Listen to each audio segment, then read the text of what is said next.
Folks, every federal employee, from the guy who cuts the grass on the National Mall to the President of the United States, takes an oath to uphold and defend the Constitution of the United States and faithfully discharge their position of public trust. I've taken that oath, and I'm sure some of you have as well. You know, the framers knew that protecting our republic from those who would abuse the levers of power was critically important to the survival of this great experiment in self-governance that we call America. They gave us not only an oath to be sworn before God, but also criminal and other penalties for violating that oath by misusing positions of authority.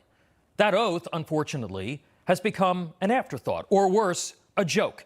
The erosion of its importance is a direct assault on the Constitution and the rule of law. That oath must matter again.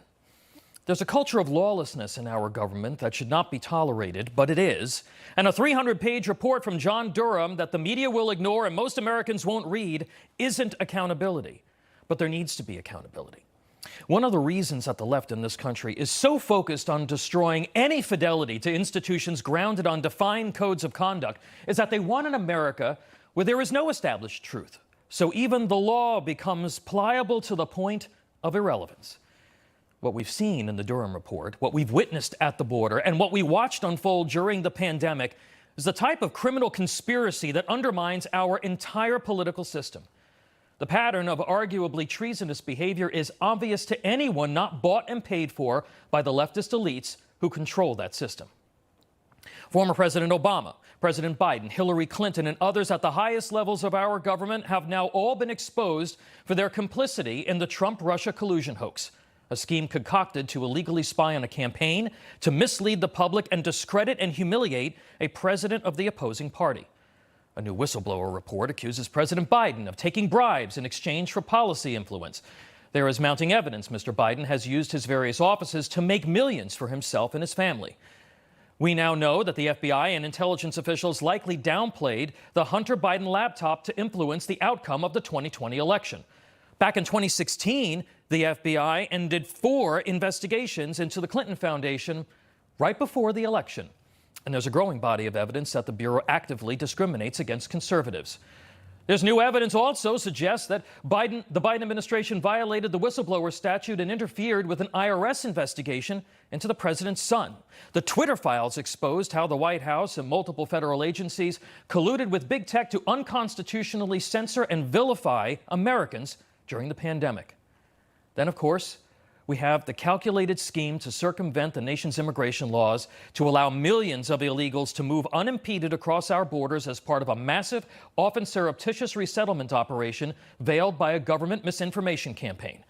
A 2022 Homeland Security operational memo brought to light in recent court proceedings proves that border officials were just told to simply release illegals at hubs where they can obtain transportation and services. The Biden administration wanted to release as many of these people, often without parole.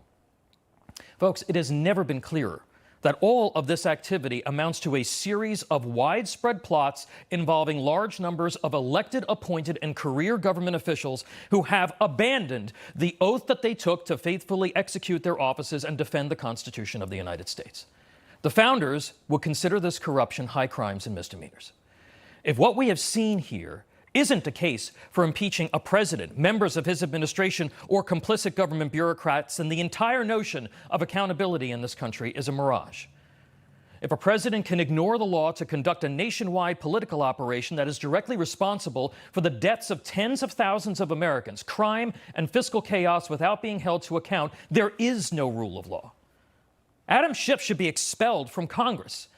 Republicans should stop talking about impeaching Secretary Mayorkas and do it already, and then move on to the next official who played along with this crime against the nation that we're seeing play out on the southern border.